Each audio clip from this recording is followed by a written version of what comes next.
This is the second of our conversations where David Hawkinson is leading us into this particular book that we are engaged with, the Book of Revolutions, the Battle of Priests, Prophets, and Kings that Birthed the Torah by Edward Feld. I should also point out that many years ago, David alerted me to Everett Fox's marvelous translation of the Hebrew Bible. And I don't recall when you introduced me to that, David. It must be 40, 50 years ago, shortly after it came out. And I know that you loved it immediately because Rabbi Fox had been so deeply influenced by Martin Buber. And Martin Buber, of course, along with Franz Rosenzweig, had translated the Hebrew Bible into German. And then he wrote those essays about translation and also about what it means to read the Torah, that reading the Torah is entering into a dialogue, an ancient and future dialogue that is deeply in the present. And since that time, I have lived with Everett Fox, and I have always recommended this translation to my students and used it in many other contexts. So I'm so grateful for that, and so many other things that you've given to me. So today, in our second conversation, we're going to speak about the first of the codes, the first of the three codes, the covenant code. We find it in the book of Exodus, but there are reasons that Edward Feld, in his writing about it, brings us into the book of Kings as well. So set the scene for us, David. What's the context of the covenant code? Yeah, I have to acknowledge that reading Feld's work is a little like reading a history novel. It's quite dramatic, as of course the history is portrayed in very dramatic ways in the text. I mean, in the biblical text, which is also some of the conveys the power of the narrative.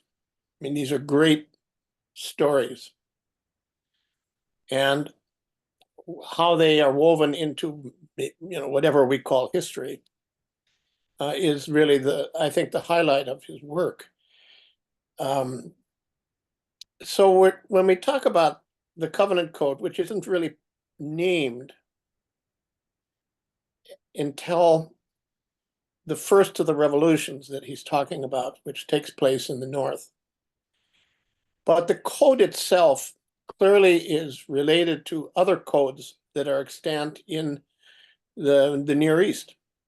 Mm-hmm. Hammurabi and others. I mean, every domain had some code, often, written into a tablet or a stele, which just said, this is the way we do things here. Yeah. And most of that is just what we would call civil, although this distinction between civil and religious, it doesn't exist really then, as we've talked about over so many years. Secular, whatever that is, but we can tell that it's how people behave with each other, which becomes, of course, a really important awareness, whenever you're moving into a new neighborhood. Mm-hmm. I drive through some neighborhoods where everybody's edged their lawn with an edger, and clearly the code is you should edge your lawn, which would make me not want to edge it, just to make a statement. But how we get along with each other, what we do when we have interactions, what we do when things happen that are outside of code, how do we deal with those, who adjudicates them. This is all part of the history of community, and it gets caught up in the experience of history, the things that people go through that are transformative, that we react to. So just to start off is to say that when we read in Exodus 21, which really starts the reading of the code, embedded as it is in a history book that just comes out of the Ten Commandments, which was written hundreds of years later. But, and this is his point, is that this basic code of how we get along with each other, how we live with each other, forms a really solid base that continues through all the codes we're going to be talking about. But then we begin to see certain particularities. My father would use the word definitives, that give us a sense that this is a different community than the communities that they're moving in with. That Israel is something else. I'm not saying better or worse. I'm not saying just something else about this community that then begins to synthesize other parts of life together, what it means to be together in terms of religious practice and also moral practice. It's something that Feld highlights often, which is you're not going to find much moral instruction in Hammurabi. Yeah. But here there is.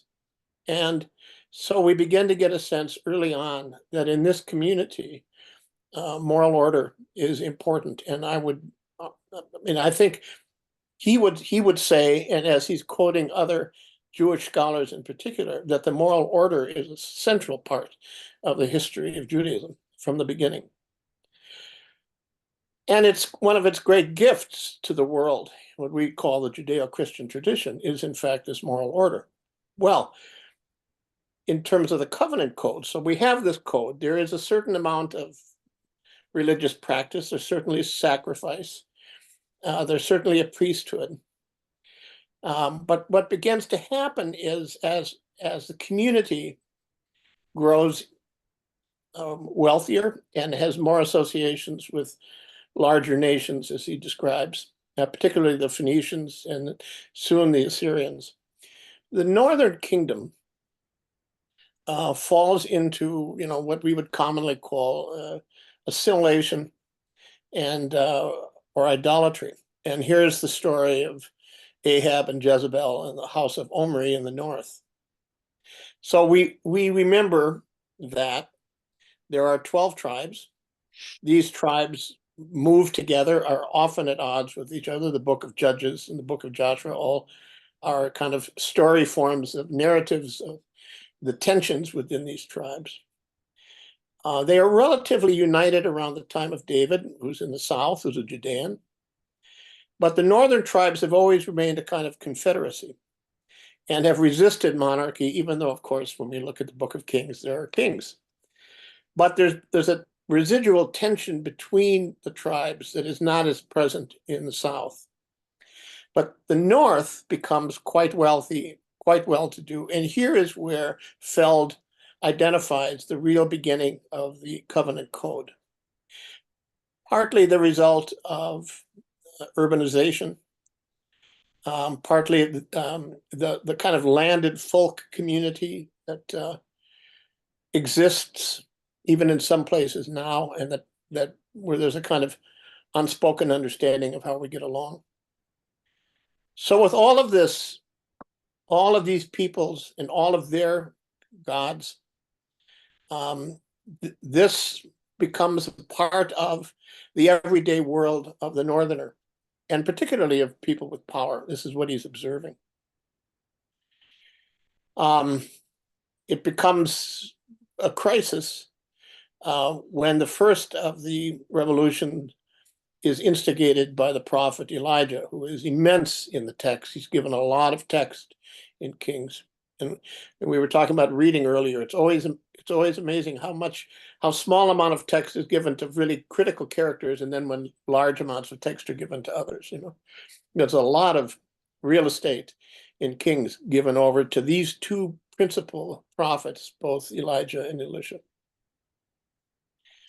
And they confront this monarchy and the people who are running it and the people who are living these lives that are, often dual, all sorts of different kinds of relationships with the gods, particularly the god Baal, which really means is a lord, and it's often associated as the god of water. And the crisis is a drought that brings Elijah to the front, and that has the priests of Baal, praying for water, and the water isn't coming. And we get a sense here in the religious imagination of the writers that the very nature of ecology is based upon reciprocity with God. And we can talk about that, and we'll talk about that as these codes develop and as we kind of understand them today. But drought is like absence, and fecundity is presence. And so when the community is out of ecological relationship, the land suffers. And that's what really brings Elijah forward to confront that the drought is the result of infidelity and lack of faithfulness to the God of Israel. That confrontation leads to, of course, the great burlesque scene at Carmel, which is one of the great stories of the world. And I read it as burlesque because the priests of Baal are praying and praying, and nothing happens. There's no sound. There's no response. And so to highlight the foolishness of their prayers, Eliyahu has them dump water on the altar that he's working on. No, more water. No more water. I don't see anything happening. Are you hearing anything? And it's just great humor. So with a water-soaked altar, down comes the fire. I remember studying this with a rabbi in the Twin Cities who got so excited when we were reading this story in our group that he would just start dancing. And so you see, the God of fire is stronger than the God of water. Well, what happens as we follow the story is the queen Jezebel, wife of Ahab, whose priests Eliyahu murders. I mean, he murders them all. It's a purge, we would call it. She goes after him, and as we know, he runs for his life and hides in a cave, which happens to be on Mount Sinai. So we get this lovely association with Moses again, which is the original lawgiver. Anyway, Eliyahu ordains Yehu as the new king, who's actually a colonel in the army. And so there's a coup, and the house of Omri are taken down and murdered, and he raises this new king. And this king now uses this underlying code and fashions it with his own writers, his own team, priests, with this prophetic voice now very powerfully, a powerful transformation of this moment in time now into the code that becomes as covenant, and the language then becomes it's actually a blood covenant. So we have at the beginning, so everybody knows it's like a political program. It's like this. If I get elected, this is what I'm going to do. This is the deal. That's how Feld talks about it, actually. And no doubt that also gave him a good deal of authority, because he had now a code that was written Well, that code works its way down for a variety of reasons, and you can read it in Feld's book in terms of the history of the relationship between the North and the South, two different kingdoms, yet in relationship, sometimes at war. But clearly in the people's imagination, this experience with Elijah and then Elisha is the prophet who follows Elijah and keeps the prophetic voice very loud and clear, is exclusive relationship with Adonai. And then curiously, at the very end of that code, very detailed instructions on the building of the tabernacle. And that itself is highlights the importance in the prophetic movement, the revolution, to what's called a dwelling place for Adonai, to dwell within our midst, so that we don't lapse away from relationship. The relationship is right here, which is what covenant is. When the relationship with Adonai is broken, the ecology of the planet, of our communities, breaks. To restore relationship with Adonai is to bring the world back into equanimity. And of course, as we've talked over the years, this is true of most indigenous cultures. I mean, the ceremonies that are also embedded in this first code, not as detailed as the other codes will have, but this part of ceremony is to restore balance. Yeah. And to keep living memory, and not to keep things in balance so that they don't change, but to keep things in balance while things are changing. And to nurture what's at the heart of the matter. Absolutely. Yeah. Absolutely. Yeah. If I can just, this is just a kind of personal memory, David. I don't recall if I ever mentioned it to you. But since you and I both grew up with these texts, we heard sermons on them, we read them, they were part of table conversation. I had always had in my mind this image of Elijah standing before his altar next to the priests of Baal. And the altars were the size in my mind of a small kitchen table. And then here some years ago, I was invited to Syria by the Mufti of Damascus, the chief religious leader of that ancient city. And while we were there, we took a trip from Damascus to Aleppo, and then you do a kind of triangle into the middle of the desert. It's an extraordinary trip. There's just a ribbon of highway, which is going like this because it's so hot in the sun. And you're in a dangerous place when you realize the bus you're on, it was a group of us, so we were together, that there's a very large refrigerator with a lot of water and ice in it, because you're going a long way and there's nothing nearby. And then you end up realizing we're actually coming very near the Iraq border. And there we are, a split in the highway, Iraq, Palmyra. And we turn to Palmyra and arrive in this ancient caravanserai, which is largely tumbled down. There are some people living around about. And in the center of Palmyra, and I mention this only because I think it puts a little edge on what you've been introducing us to here. In the center of Palmyra is the Temple of Baal. And it was breathtaking. They've reconstructed parts of it. There's a peristyle around the interior of it, a peristyle of columns.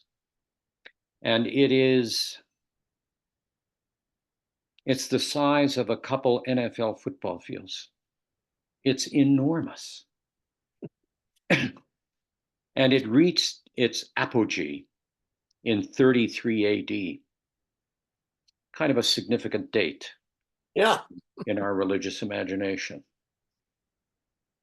So the caravanserais were built, if my memory serves me, about every 28 miles or something like that along the Silk Road. And there are places where there's water. So this issue of water and its centrality. And when you're in the middle of the desert, I mean, you can fantasize about it, but being in the middle of the desert, it takes on a whole nother meaning to you. Yeah. So at the height of the liturgical calendar for the worshippers of Baal, they would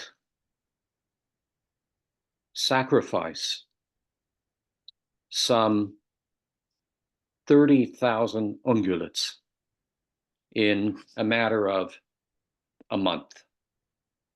In the middle of the Syrian desert.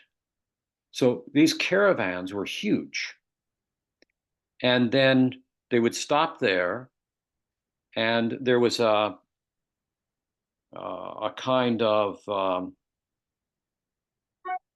avenue sunk down underneath the wall and going along one side of it, and it was large enough for several camels as well as other ungulates to go by, and they would go down the side of the temple and then through a bath, and then as they came up, their throats would be slit and they would bleed into a basin, which then poured into what was virtually a creek about 2 feet wide and 2 feet deep, where the blood would flow by the deities.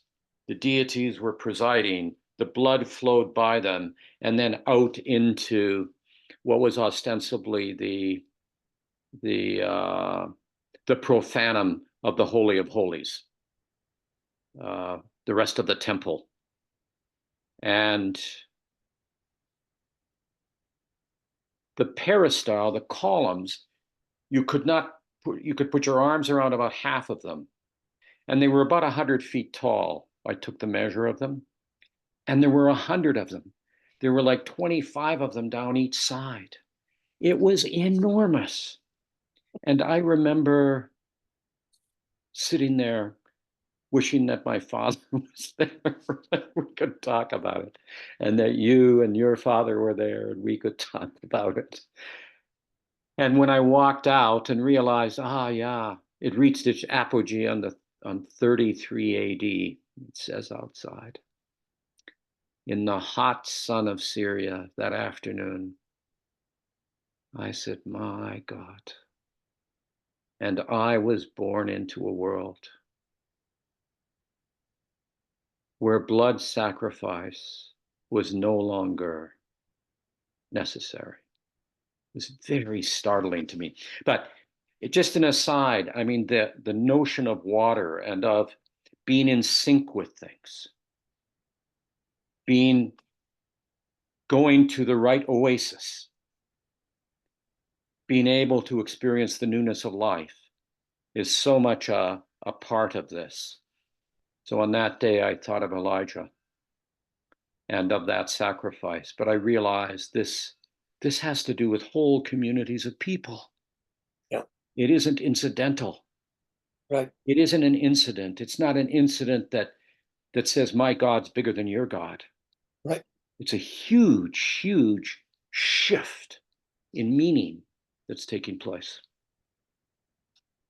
Oh, I think that's very moving, and I can see you actually there. I've seen pictures of it.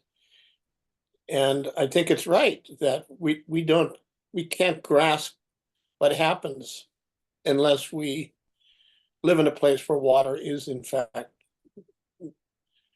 I live in a land of 10,000 lakes, as they say.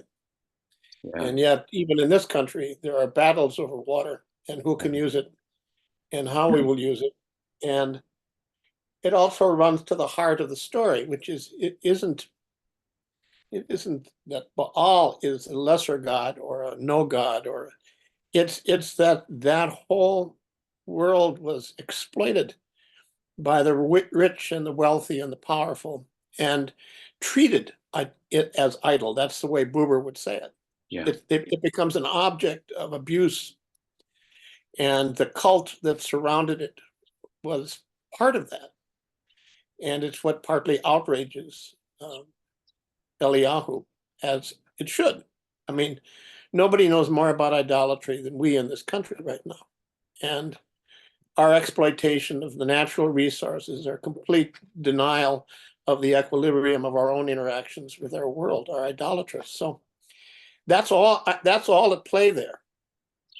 And it's in the narrative, and in quite remarkable ways, and then gets built into the very code of how one behaves. How does one maintain equilibrium in the community? I mean, this is another huge question of, I think, of the codes in the way that Feld talks about it, and in the way, again, Buber talks about it. These are not individuals who are coded. This is a community that's coded. It's living in a coded community, and it's meant to breathe life and maintain and nurture life within the community itself. So one of the striking things to me in Feld's consideration early on around the covenant code, and I'd like you to speak a little bit about it. He says that when you look at the covenant code, that the early parts of it really reflect very similar, in some cases almost verbatim, to the code of Hammurabi or to the Hittite codes. Yeah. And as you know, I spent some time in Turkey, so I have a particular fondness for the Hittites, mainly because of when we were in Istanbul, the first time I was in Istanbul, sitting between the Blue Mosque and the Hagia Sophia with my monk friends. One of my monk friends, a bishop as well, Bishop Varlam, we had stopped for chorba to eat, a little bit of soup. And a man came to serve us and ask us what we wanted. And my friend, Bishop Varlam, could speak a little Turkish. And so we had ordered chorba. But Bishop Varlam went into ecstasy just looking at this man. And I was a little embarrassed. So, I intervened and said what we needed. And then the man disappeared, young man. And all of a sudden, Bishop Varlam came up with ecstasy. And he said, "David, did you see that Hittite nose? That Hittite nose." And you see this on some of the statuary, even at the Metropolitan Museum. So the Hittites, considered, I think, part of the Canaanite world, have their own very distinctive features. So this sense of the first part being civil, you gave us a cautionary note about the use of that word, where the covenant code reflects what was civil about the code of Hammurabi and others. That has to do with a set of things that we would consider kind of normal, having to do with theft and murder and things of that nature. Absolutely. And that's reflected there because these are people all living in a region which is largely tribal, and where these kind of moral injunctions are ubiquitous because they're necessary across the board. And then Feld says there's a shift that occurs. First of all, the Code of Hammurabi is given by a king. And it has to do with, at least what I see as, these are kind of tribal moralities. They're codes for a tight-knit community that has to be alert around what's going on outside its boundaries, as well as give order inside the boundaries. But then there's this shift that Feld talks about and then develops around the distinctiveness of the covenant code. So this shift, what does it mean for the code not to be coming from a king, not to be coming from a priestly elite, not to be coming from nobles, but to be coming from Adonai, blessed be he? That shift occurs, and that shift has an impact on what the human being's disposition is then to be, both within the community, but also beyond where the community normally sees its boundaries. In a sense, the boundaries, how can I put it? The boundaries, well, not being ignored, are not seen as absolute. Yeah. But speak about that shift. Well, for example, the first verse in the Code of the Covenant is this: "Now these are the regulations that you are to set before them." There's the introduction. When you acquire a Hebrew serf, he's to serve 6 years, but in the 7th, he's to be out at liberty for nothing. I mean, what the hell? Isn't it interesting that we begin, we have just recognizing that Exodus has been edited and re-edited and is a later thing, the narrative. But we've just come out of slavery. Yeah. And the first regulation is about how to care for your servants, your slaves. And not to do what was done to you. No, absolutely. Yeah. And this is part of the shift. It is many of these regulations are the result of recollection. For example, in the 23rd chapter, "A sojourner you are not to oppress, for you yourselves know well the feelings of the sojourner. For sojourners were you in the land of Egypt." Yeah. Now you could just say, "A sojourner you're not to oppress," but the regulation continues. Yeah. And when I read this, I feel close to the words of the institution that I would use for the Eucharist. Yeah. These words were given to me as were given as now I give to you, so that you remember that the reason that you don't oppress is not just that there's a regulation that you shouldn't do it, but that you know what that was like. You know that experience. And David, you also have been a psychotherapist. And what's striking to me about these is this is also a way, am I right about this? This is also a way of helping those who were oppressed and enslaved, those who were traumatized in Egypt, in the land of the dead, come to understand. They both reflect it and they help them understand and help us understand. Reaction's not good enough. There's a huge difference between a reaction to something, where you tend to ingest it, and a response to it, where you integrate it at a whole nother level. Yeah.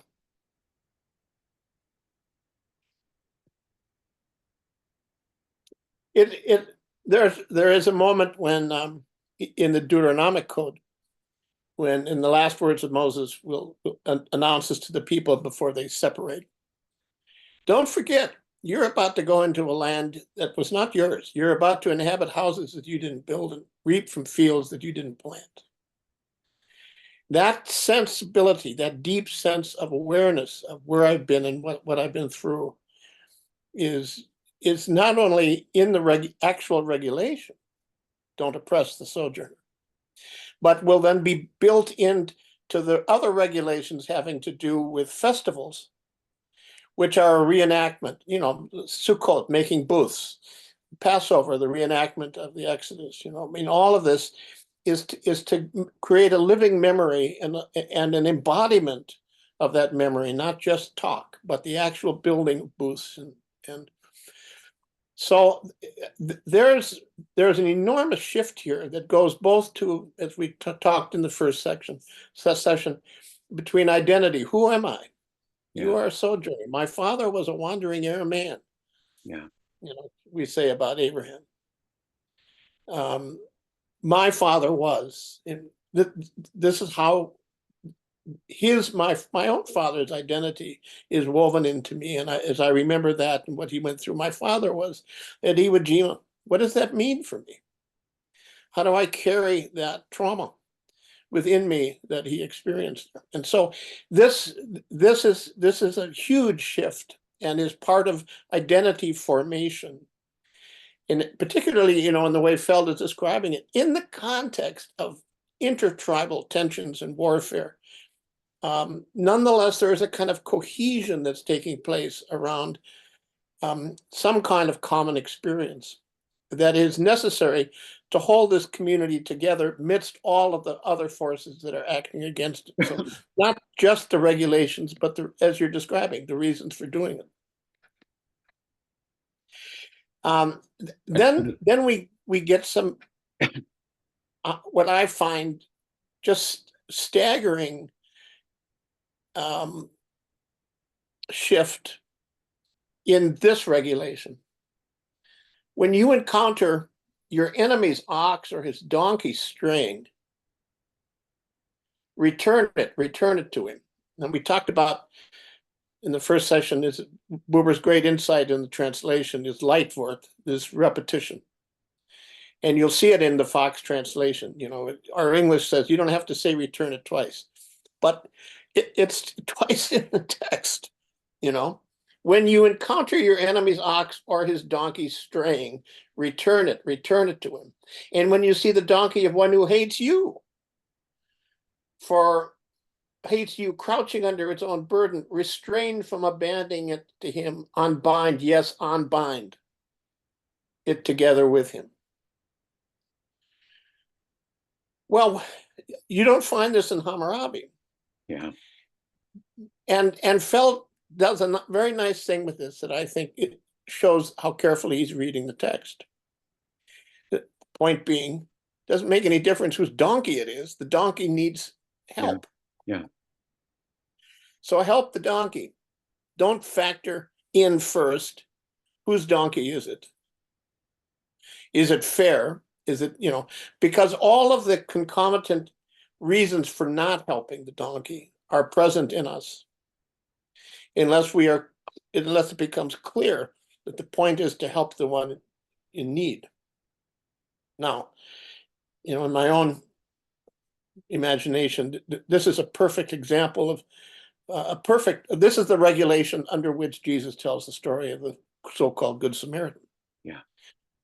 There's all sorts of reasons for walking by the person in the ditch, but it's the person in the ditch. That's right.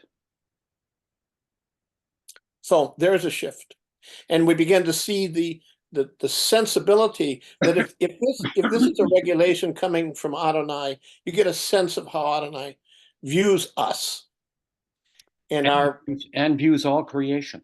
Absolutely. And views all creation. All creation is, in that sense, sacred. Yes. One's own tribe is not the only sacrality. One's Absolutely. own craft is not the only sacrality. One's own property is not the only sacrality. Those are sacralities too, but there's something more. So it raises it above.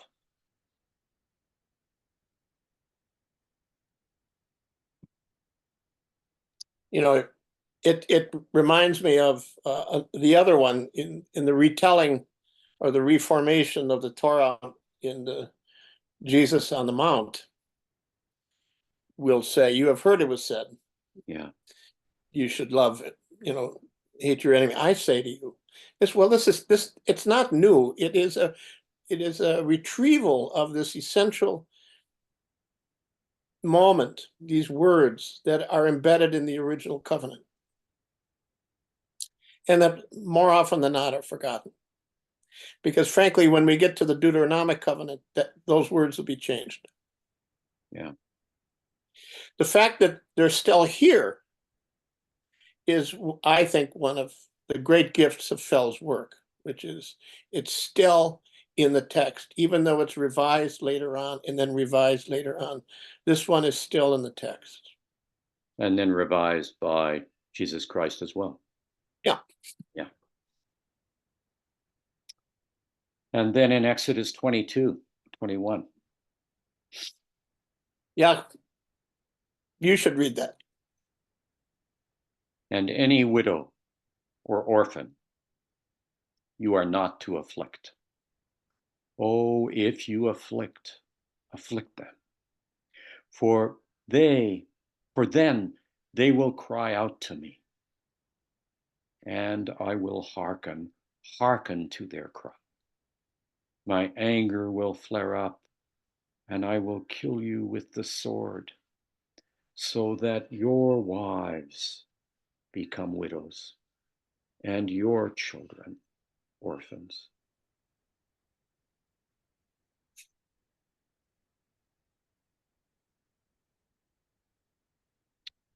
On one ground, it's a harsh text.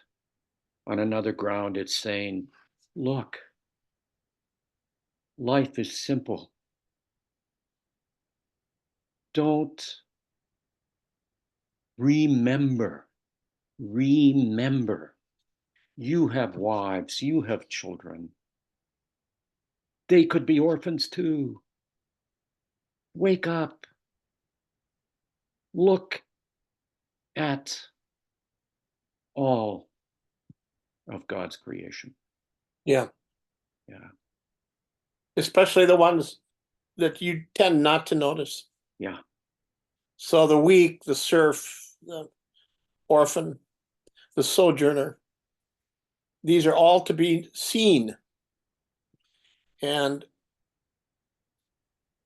we treat them from a place of this similar compassion. I mean, this is strange not in the sense that it's foreign, but you don't find this kind of emotion in these regulations that you do here, and particularly I think in this first covenant code. There we'll see, for example, all sorts of invective and don't, you shall not have any other gods, blah blah blah blah blah blah blah. And yet in this code we have this very simple, almost face to face in 23:13. In all I say to you, take care.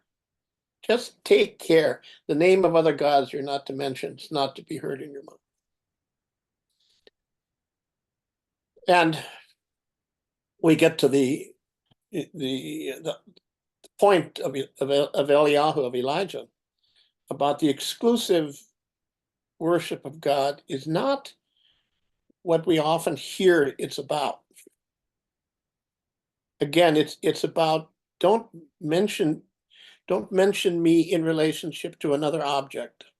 Yeah. Because I'm not Object. I mean, the one who's promulgating this is the thou, not a God, not a God. Yeah. And it's slippery. And so take care. In all of this, it's like, take care.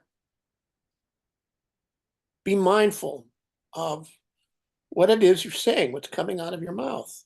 Be mindful of who it is you meet in the everyday, in what Buber calls nearby life. Because now we're expressing relation. Now we are in a kind of balance with life, the way life was created to be in balance. Another aspect of this that's striking to me as I was thinking about it this morning Feld talks about this shift as being, if I've read it correctly, David, as being a kind of shift from the normal juridical mindset, which is within a particular kind of social structure where there is hierarchies, status, what have you. He's talking about that shift being away from that we would find in Hammurabi's code, away from that, not discounting it, but placing it in another kind of context and saying this is about a spousal relationship. Adonai and the human family are in a spousal relationship. This is a relationship about committed love and enduring relationship, which also, like any spousal relationship, has forgiveness deeply part of its discipline, has patience deeply part of its discipline, has no presumption deeply part of the relationship.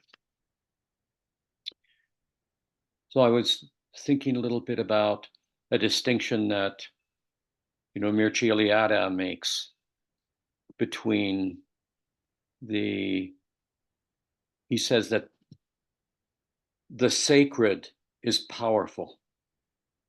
It's not good, it's powerful. And there are many sacralities in life. We go back to Abraham in Ur of the Chaldees and all the deities that are associated with hearth and household, with planting and harvesting and storage of grain, with the tribe, with the city, with rulership, all of these deities, all of these gods and goddesses. And it's not that they're bad. They're pointing to something that's really important, something that bears a kind of mystery within it. But he talks about how in many religions, also not pulled forward very often, there is this notion of the God above the gods, or as you put it here, and as we see it in the text, particularly in this. In all I say to you, take care. Take care. The name of other gods you do not mention. That is, do not just care for that sacrality, as if that sacrality was everything. When you do that, that's idolatry. There's no opening, there's no space. Things are defined. Relationship is fixed. Take care. It is not to be heard in your mouth the mention of other sacralities, not because they're not important, but because of the danger of assuming they're everything. Yeah. Yeah, I think that's right. And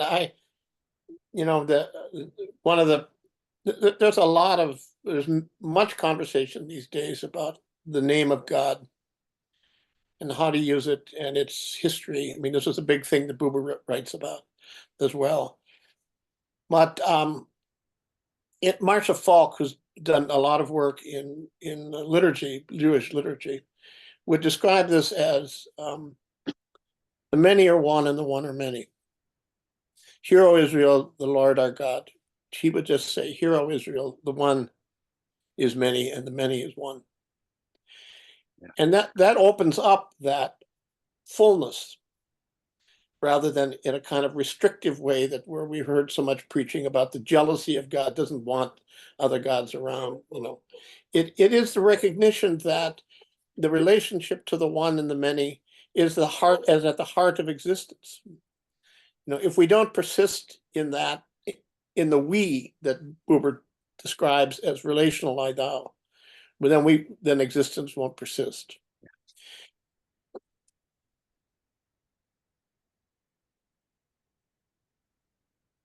And then in the covenant code, David, we come to chapter 23. And that speaks to our current world. You've already opened this up a little bit. Walk into it. Read it for us and walk into it. Now you're speaking about which text now? 23:10 to 23. Chapter 10 to 23. For 6 years, you're to sow your land and to gather in its produce. But in the 7th, you are to let it go and to let it be, that the needy of your people may eat, and what they allow to remain, the wildlife of the field may eat. Do thus with your own vineyard and with your olive grove. That's the sabbatical year regulation. Yeah. And then, because the covenant code does not speak a lot as much as the next code does about the Sabbath, nonetheless, it does say, for 6 days you are to make your labor. On the 7th day you're to cease, in order that your ox, your donkey may rest, and the son of your handmaid and the sojourner may pause for breath. And Feld does a great job here, I think, too, in reading carefully. And this is much of why I'm so appreciative of his work. He's teaching us to read skillfully, to listen, and to see just as the importance of the sabbatical year is for the land. Yeah. The land needs rest, just as the donkey needs to be taken out of the ditch. Yeah. And that kind of awareness, that reciprocity, brings back to mind the stories you were telling about Baal and the water. That understanding that the land needs rest is a relationship between the people and the land of the people that requires regulation. You know, when we get to the Deuteronomic Code, it's really about forgiving debt because the world is more urbanized at that point. But right here, I think you could build an entire theology of ecology out of this one text. Yeah. And once again, you are to take rest, but you can't rest while others are working. Everybody gets a rest. Is again that shift that you were pointing to that Feld highlights. Yeah. And, in an interesting sort of way, Feld will even say, and I like this about his writing, makes good business sense, doesn't it? To give people a day off and the animals that do our labor, just give them a day off. Why should they have to fight and work out agreements and, get paid time off? Be thoughtful and kind. Everybody. One of the things that comes through in Feld's writing is how he sees the covenant code. I'd never thought of it this way before reading him. That at the heart of the disposition, at the heart of the covenant code, in a sense, is kindness is yours, saith the Lord. Kindness makes creation shine. And anything other than kindness casts shadow over it. And that shadow comes back to bite you. Yeah. And it's like the origins of the word kind is kin. These are your kin. Yeah. The donkey too, and your enemy. And your enemy, and the land. As the Cree in this part of the world said, they're all my relations. Even the settler, I assume. That one, we may have to take a few steps towards yet, but yeah, it's tough. A few. So, David, what does this code suggest to us about what we, or at least I, and I'm sure you see,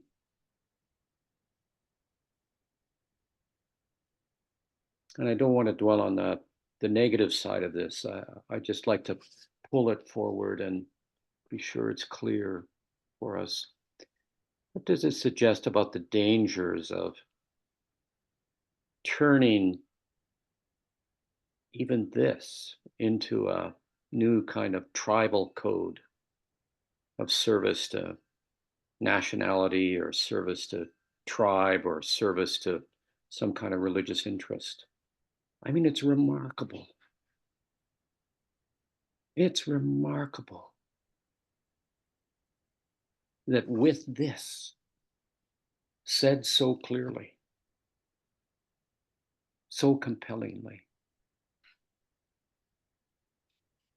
that so often we turn it inside out. Yeah. And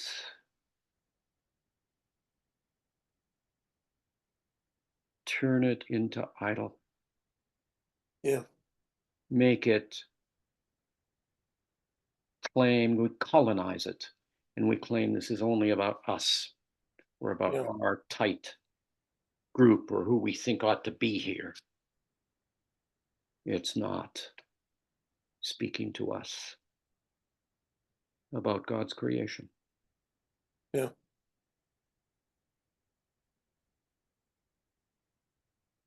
Really is about how we read.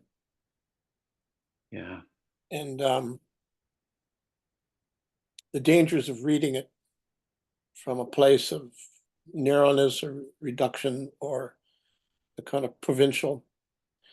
And in the history that we watch flow from, even the purging of Omni's heritage that brought in Elijah to the story.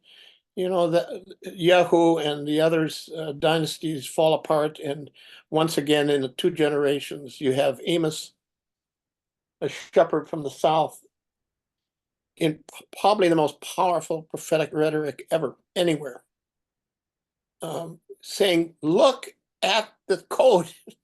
What you are doing to the widow and the orphan is going to bring you down." Yeah. And of course they knock him. They won't listen. And then we have Hosea, the one that you use so often to describe, who says, "Okay, you're not hearing that.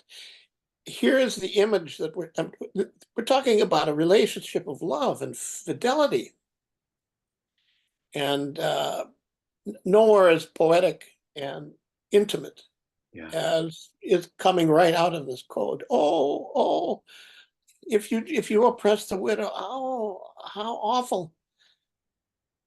You will see what I will do. So, and of course, the North collapses under the weight of very strange, under the Assyrian army, under the Assyrian Empire growing and moving down. And that'll be it. And yet, just to conclude this part of the story, that code that was promulgated in the North found its way into the South, and then becomes the text that is re-edited after the loss of the 10 tribes in the North. So there is this continuity that happens that's here. There's something here that is real. And I think you and I once read in your basement, or you read to me up in Edwards on reading, and he calls this Botschaft. There's a message here that is underneath the words. If we're careful and we hear the message, which is what we've been trying to lift up in our conversation today, is be kind, thoughtful, aware, use your own experience to understand how to treat other people. That message is coming through. That message now is there, even as it's re-edited and refined. And that will be an interesting part, an interesting addition to our ongoing conversation, because this is unbelievable trauma. Yeah. As much as they were at odds with each other, this is a whole body of people who are slaughtered and also then taken fully deeply into the Assyrian world. Now, of course, some remain as they do, and they come up in our narratives in the Gospels as the Samaritans. Yeah. And there's, there's an old back and forth thing about, is the temple at Gerizim still the original temple? Is that the best one, or the one in Jerusalem? And they'll still have at it. Yeah. But the essential message has been laid out now. And from this point on, the prophets and the poets will stand in these words. Yeah.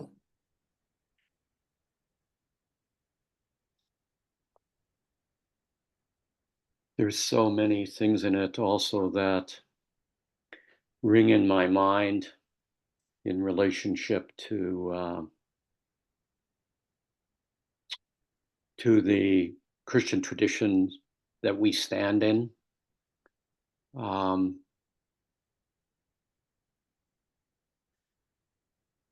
I was struck, this is a bit of an aside, but I was struck by the instruction to sprinkle the altar with blood and sprinkle the people with blood. And I'd never,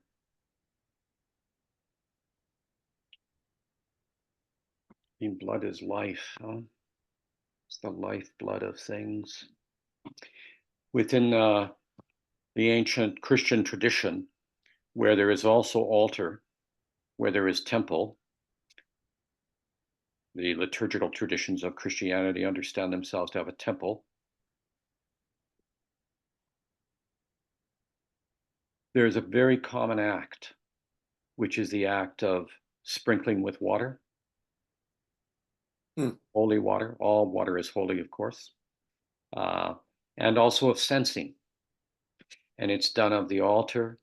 It's done of all the icons around the church, all the gathered saints, because we don't pray alone. We pray in the memory and in the remembrance of all that have gone before and all those narratives.